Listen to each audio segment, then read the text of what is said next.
একদিন এক সৎ কাঠুরে নদীর ধারে গাছ কাটছিল। কাটতে কাটতে তার কুড়ালটি হঠাৎ নদীতে পড়ে গেল। হতাশ হয়ে সে বসে পড়ল। ঠিক তখনই নদী থেকে এক সুন্দরী জলপরী উঠল। সে জিজ্ঞেস করল, তোমার কি হয়েছে? কাঠুরে বলল, আমার একমাত্র কুড়ালটি পানিতে পড়ে গেছে, আমি কিভাবে কাজ করব?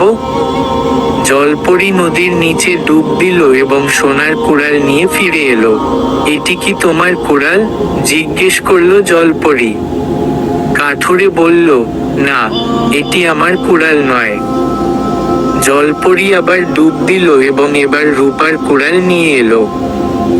এটি কি তোমার কুড়াল? আবার প্রশ্ন করল সে। কাঠুরে বলল, না, এটিও আমার কুড়াল নয়। শেষবার জলপরী কাঠুরের পুরনো লোহার কুড়ালটি নিয়ে এলো। কাঠুরে খুশি হয়ে বলল, হ্যাঁ, এটি আমার কুড়াল। কাঠুরের সততায় খুশি হয়ে জলপরী তাকে 3টি কুড়ালি উপহার দিল।